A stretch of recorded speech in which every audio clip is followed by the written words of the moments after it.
Let's break down the entire 11-course Michelin dinner considering the cost of the ingredients, and then I'll tell you the price of the whole meal. Despite the presence of edible gold and silver and black caviar, it's actually nothing compared to the price of the meal.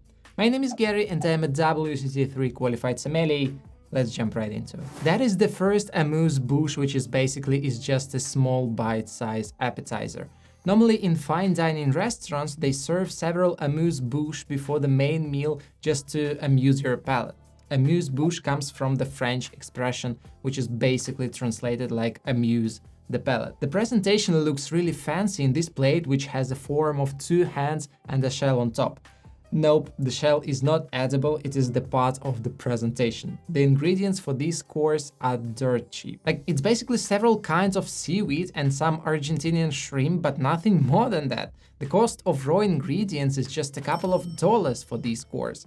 The next amuse-bouche is also seafood, but this time the shell is edible. The shell itself is made from maltodextrin and protein. In essence, it's the same dough used for protein bars, and consequently, the shell costs no more than just a third of a protein bar. And the pearl of top of the amuse-bouche is just a mussel puree with some edible silver to add some color to it.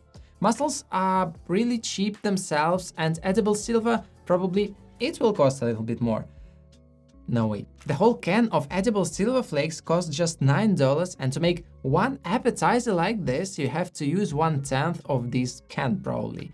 So all in all, we also have no more than a couple of dollars for ingredients for this precious pearl. The third course is smoked sour cream on top of a buckwheat donut decorated with black caviar and edible gold. Is gold more expensive than silver? It should be, but no, actually it's not. On Amazon we find 20 leaves of edible gold for like $7–8. And to decorate this donut, they used only one leaf, meaning that the cost for the restaurant is only 40 cents. A donut and sour cream basically cost nothing because they're just normal ingredients used not only in the fine dining, but basically in any dining. And black caviar, yes, it is the most expensive part of the course, but anyway, it doesn't cost too much. A can of bowfin black caviar, there are a lot of types of black caviar, some of them are cheaper, some are more expensive, but bowfin caviar costs around $50 for 100 grams, meaning that the cost of the caviar in my plate was no more than like $2.50. All in all, total cost of the course is around $4 just because of the caviar. The fourth course is not an amuse-bouche, it's a full-weight appetizer, which frankly speaking to me looks a bit scary, but the chef said it is the representation of the philosopher's stone in the form of a tartar. Looks quite terrifying to me, but we'll talk about the serving in Michelin restaurants in some other video on the channel probably. And for now, we are breaking down only the ingredients. The sphere is made of caramel, which is basically sugar, dirt cheap.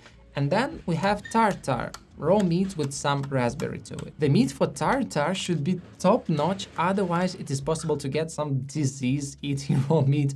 But actually, there is no more than like 50 grams of meat here, probably even less. So I assume that it's no more than $2–3 for the whole course. The marble beef itself is not cheap, but it is not a Japanese wagyu here, which is arguably the most expensive beef in the world. So I assume that the price is no more than $2–3. And by the way, the wine pairing for this course was a bit specific. It was a subtle, tender Pinot Noir from the Loire Valley, which to me doesn't seem like the best choice for raw meat. But yeah, they do it sometimes even in fine dining places.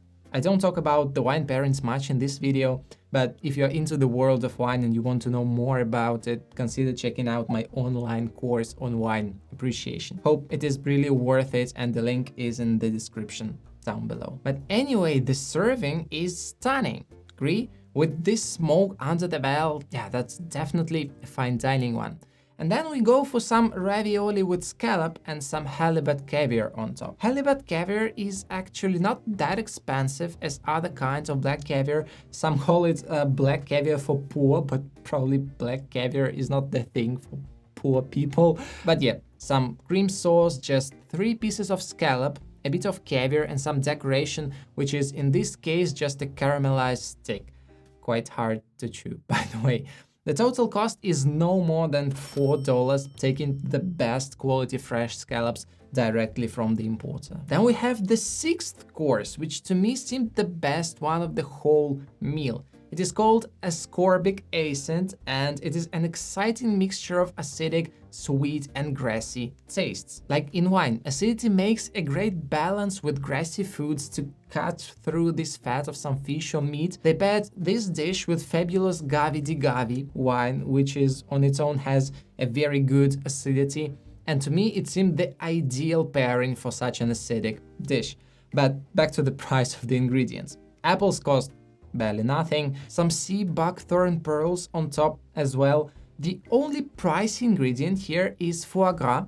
It had a very good creamy texture, so I assume that it was not the cheapest supermarket foie gras used. Anyway, the whole course doesn't cost more than $4, given that the slice of foie gras is really thin. And then we went for the umami taste. It was some Italian polenta with hard pecorino cheese sauce and crab meat. Frankly speaking, I didn't like the dish very much because it was too over the top on the flavors to my palate, but anyway, it really depends on the person. If we break down the price of the ingredients, polenta costs nothing.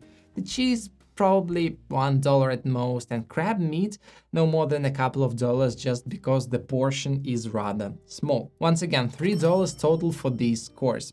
And if you love the video so far, please hit the like button and share it with your friends who also are interested in wine and fine dining. It will help enormously to grow the channel. Thank you. The next course was the most intense one. Duck breast with fermented apple sauce and black caviar as a decoration. The most interesting thing about this dish is, oddly enough, this applesauce. It was fermented for 45 days before serving and has a very fermented umami-style taste, accompanied by some sweet and acidic apple notes. Absolutely stunning. The pairing with DOCG Chianti was top-notch, but if not for a bit of black caviar, the price of the ingredients would be probably the cheapest on the whole course. With black caviar, it's not the cheapest one, but anyway, no more than $3, which is already almost the usual price for each course, right? With the next course, we decreased the intensity of flavors a little bit because my teeth were already starting to itch from these over-the-top umami flavors. The ninth course was just an allusion to classic English fish and chips dish. It was fried chips with some halibut cooked at 45 degrees Celsius, with a cheese and cream sauce. Nice course, but frankly speaking, it was the least expensive of all. Potatoes and some fish and some cheese. The ingredients cost less than a couple of dollars, I think probably $1.50. At the same time, it was the least complicated of all courses during the meal, yet not the least tasty one. And now we go for the desserts. I absolutely love all kinds of sweets. I can eat them all day long, which is probably not very good for me, but yeah, I love desserts a lot. The first dessert, unfortunately, I couldn't shoot a video of it, but it was fermented white mushroom covered with chocolate. Absolutely stunning $1 bite-sized dessert accompanied by some ice wine, Riesling. The last course was meant to clean our taste bumps and leave a refreshing aftertaste. It was mango mousse with some coconut foam with Hungarian Tokai wine. I personally would pair it a bit differently. To me, big, almost luscious Tokai overtook a bit this subtle dessert, but on the whole, it was a nice experience.